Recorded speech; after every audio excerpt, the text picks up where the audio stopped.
যদি আমরা একটু পিএসএল এর নজর দিই যে লিগে বাংলাদেশের 6 জন খেলছেন সেই জায়গাতে রিশাদ তিনি তো আসলে একটু অন্যরকম একটা সিচুয়েশনে আছেন। আপনি যদি ওভারঅল কন্ট্রাস্ট আমরা করে দিই, আইপিএল এক পাশে পিএসএল এক পাশে, কম্পারেটিভলি মানুষ কিন্তু পিএসএল এর উইকেট এবং রান স্কোরিং যা হচ্ছে ব্যালেন্সড বলছেন। কেন? ব্যাটার বোলার দুই জায়গাতেই কিছু না কিছু করার জায়গা আছে, যেখানে ইন কন্ট্রাস্ট আপনি আইপিএল এ শুধুমাত্র ব্যাটার্স ডমিনেশন, 4টা ম্যাচে আমরা দেখলাম যে রান চেস করে আসলে সবাই জিতেছে, যত বড় স্কোরই হোক না কেন 220 চেস হয়ে যাচ্ছে। সো সেই জায়গা থেকে ওই ব্যালেন্স জায়গাতে রিশাদের সোফার, রিশাদকে নিয়ে অনেক আলোচনা হচ্ছে, কেমন দেখলেন? রিশাদ আসলে এখন টি-20 ক্রিকেটের হটকেক বনে গেছেন।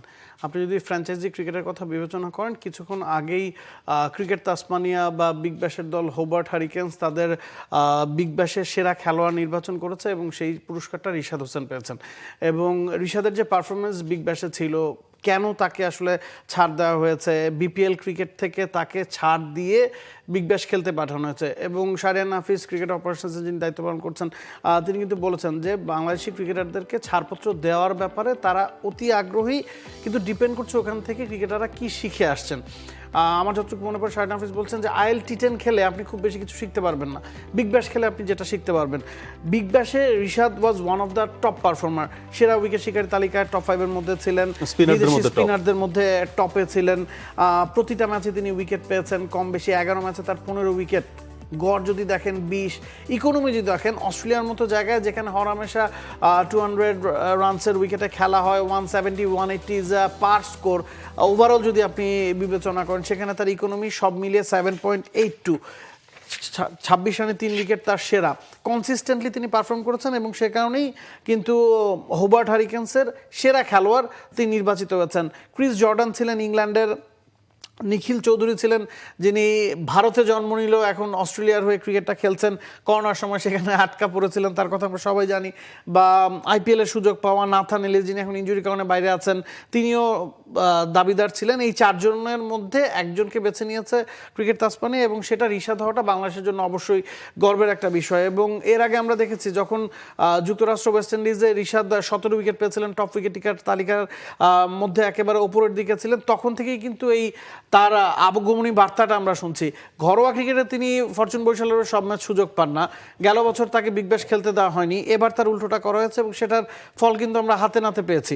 এবং আপনি যদি খেয়াল করেন বাংলাদেশের ক্রিকেটারদের মধ্যে সাকিব এর আগে বিগ ব্যাশে খেলেছেন, রিশাদ হয়তো ফুল সিজন খেলা প্রথম ক্রিকেটার হয়েছেন।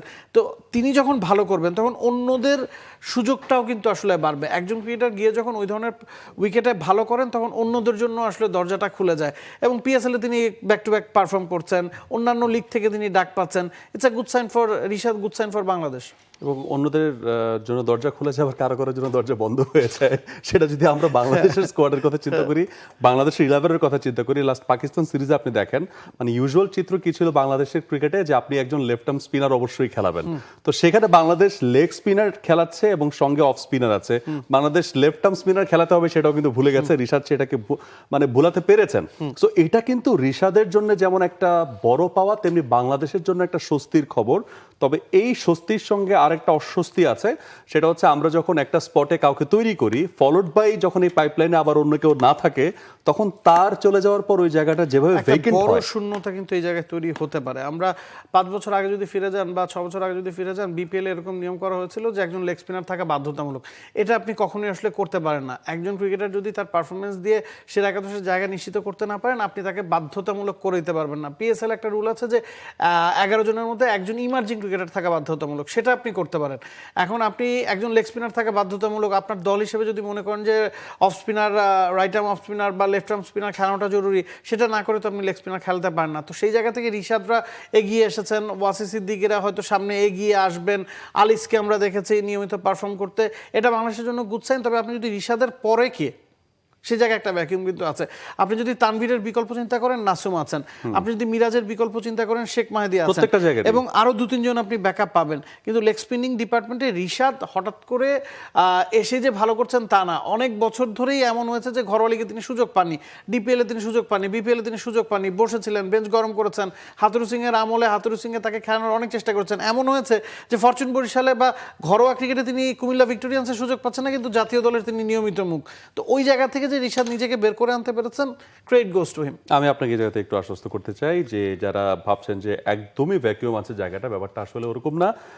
তবে আশঙ্কার জায়গা এখানে অবশ্যই আছে, যেটা আমরা বললাম যে একজন ভালো পারফর্মার যখন তার স্পট থেকে চলে যান, স্পেশালি লেগি, বাংলাদেশে তো এটা মানে কি বলবো একদমই বিরল একটা ব্যাপার যে লেগ স্পিনার খুঁজে পাবে। এবং রিশাদ যেখানে আসলে শুধু লেগ স্পিনার না, পুরো ওয়ার্ল্ড ক্রিকেটের বড় বড় জায়গায় যিনি তার ডমিনেন্স দেখাচ্ছেন, সো ওই জায়গাতে ফলোড বাই আর কে রেডি হচ্ছেন, ওই জায়গাতে আপনি যদি খোঁজ নিতে চান তাহলে হান্নান সরকারের সঙ্গে কথা বলবেন, তিনি আপনাকে আশার আলো দিবেন। কারণ স্কুল ক্রিকেটে এবং এইজ লেভেলে সেখানে অনেকেই আছেন যাদেরকে তিনি এখনো পর্যন্ত এক্সপোজ করেননি। তার সাথে যখন বিভিন্ন সময় কথা হয়েছে তিনি বলেছেন যে ভাই এক্সপোজ করলেই সমস্যা, বাংলাদেশে কাউকে সামনে আনবো তখন তাকে নিয়ে এমন এমন কন্টেন্ট তৈরি হয়ে যায়, তখন তার পারফরমেন্স করা এবং তার যে গড়ে ওঠার যে প্রক্রিয়া সেটা ব্যাহত হয়। সে কারণেই cricket board and specially Hannan Sarkar হচ্ছে যে এইরকম কিছু ট্যালেন্টকে তিনি অন্যভাবে আসলে যত্ন নিচ্ছেন। For more updates, subscribe to our YouTube channel and click on the bell icon. Follow us on Facebook and Instagram. Download T-Sports app to enjoy exciting games and highlights. Visit tsports.com.